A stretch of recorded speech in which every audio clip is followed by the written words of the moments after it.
Kale gwe Munnakyaggwe tukwetedde abawala basoboddeyo okuvuganya mu mpaka za Miss Tourism Buganda mu ssaza ly'e Kyaggwe ezigenda okubeerawo ennaku z'omwezi nga 8 ku Lwokutaano luno ku Hotel Governor, era nga bano babadde mu gym eya Live Gym esangibwa ku kizimbe kya Nalukenge mu kibuga ky'e Mukono wakati, era nga bw'obalaba beesunze okubalaga biki balinawo.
Nalunga Daphne Namukasa. Gym experience badde nnungi nnyo nga bwe mulaba natandise dofuna akatuuyo mpulira nga amasavu gali mu kwesala netegekera mwe Bannakyaggwe enkya olunaku lwansha tubalinze obbalaga ebitone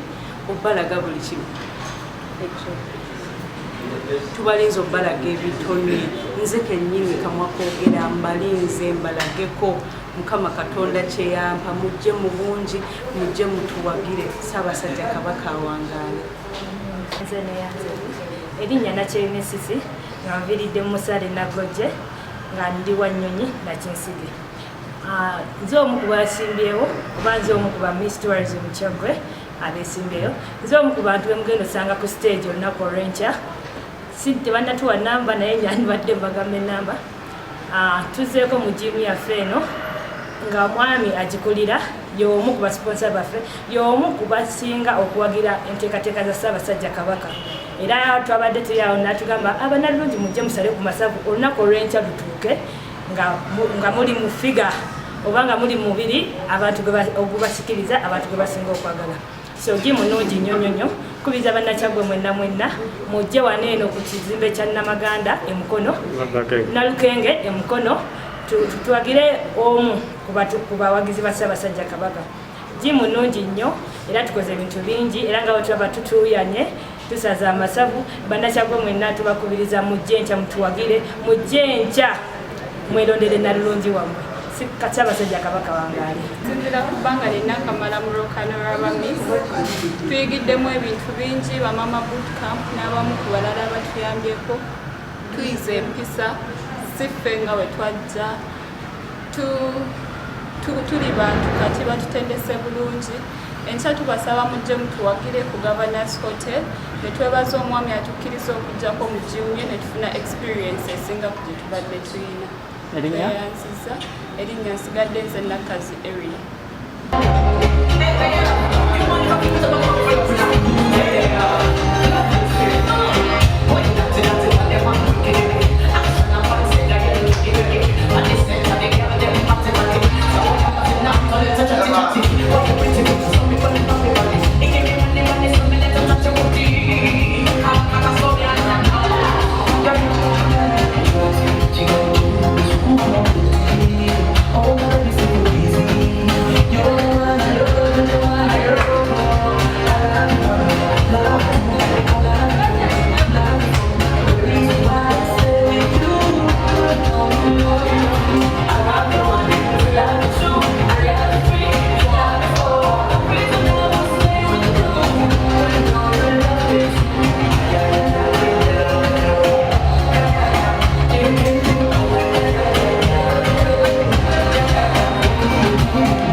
bakola biki naye ng'ate bukunji obukozi ebyalo byaliwo naye nga tulina ebitulina okutumbula bingi wano tulina emigga emizaale nga gyazaalibwa buzaalibwa datiiseziba ne mubeera naye abasinga bagenda wali Kayanja nga balowooza bwasibuka naye ng'ate alina gyazaalibwa eri mu bukunja gyava wano mu Kyaggwe bayibuli bagikyusiza okuva mu Luzungu nedda mu Luganda ku kkanisa ya Kikusa Church of Uganda omuzungu Basikaviru nga yakolembera omulimu ogwo ne bagikyusa okuva mu Luzungu ne bagizza mu Luganda bw'otuuka ku kifo ekyo olwaleero mu nsi ezikuze kyandibadde kipolomotingiddwa nga kyanjawulo nnyo twalizaamu naye okuba tebinnakuzibwa kyova tuli mu lugendo lw'okulaba nti tukuza tutya ebyobulambuzi lokale wano mu Kyaggwe yewala olubi lwa Kabaka Kintu Kabaka Buganda gwe batugamba nti yasooka okusinza ku bazungu batusomesa naye olusendo tuli Kabaka Kintu olubi lwali wano lwali Manjiira naye tebipolomotingiddwa so yemuka bifo gwe tulina okulaba nti tukuziza tutya ebyobulambuzi bye tulina other than era Banalungi tugambye nti ateekwa okuba ng'alina okumanya ku nsonga z'ebyobulambuzi nti ng'afuuse ambasada waffe agenda bipromotinga atya within Kyaggwe and outside Uganda. So we want to welcome you twagala kufuna omukulu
wamaanyi nnyo webalidde wano feba directors ba Live Fit Gym esangibwa wano Mukono ku Nalukenge House ku floor ey'okubiri. Twenyumiriza nnyo okuwagira emirimu gya Ssaabasajja Kabaka era tuli basaale nnyo okuwagira emirimu gya Ssaabasajja Kabaka n'emirimu gya Namulondo. Guno si gwe mulundi gwaffe ogusoose okuteeka ensimbi mu bannalulungi ba Kyaggwe era tuwulira essanyu nti ne leero tugenda kubateekamu ensimbi kubanga mutukiikirira eyo. Ate n'ekirala Mukama waffe Ssaabasajja Kabaka ekigambo kya ddwira kitwala ng'ekikulu era tukitegeera bulungi nti waliwo ebisinda ebitegekebwa abantu badduke babe balamu kakati ensonga eyo tuyinza kugitwala nga ekyomuzannyo. Tuvude tubayita wano tubaanirize era tuteekemu mu nsimbi zaffe olw'okuwagira omulimu guno gwa Ssaabasajja Kabaka omulungi omulala kubanga bulijjo tubadde tubawagira era tukubiriza bannakyaggwe mwenna abali eyo nti jiimu yaffe eri wano mu Mukono mujje mukole ddwiro mube balamu kubanga Ssaabasajja Kabaka ayagala tube nga tuli balamu nga bannayuganda nga Buganda. Ekintu ekyo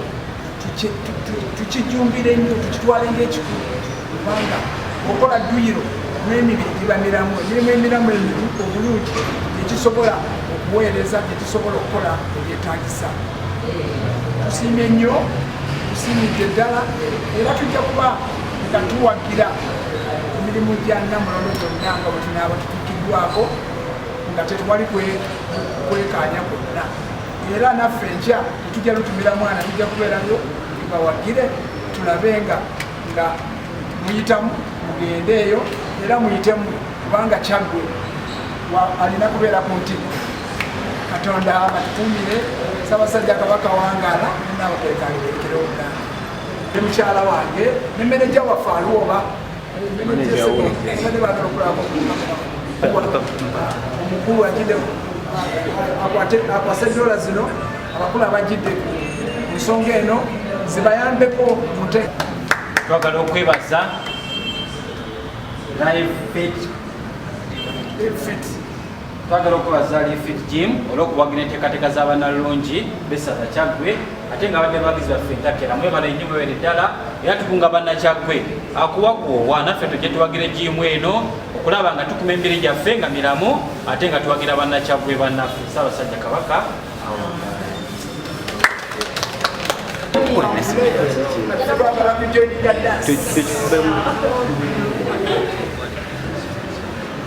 The last zone.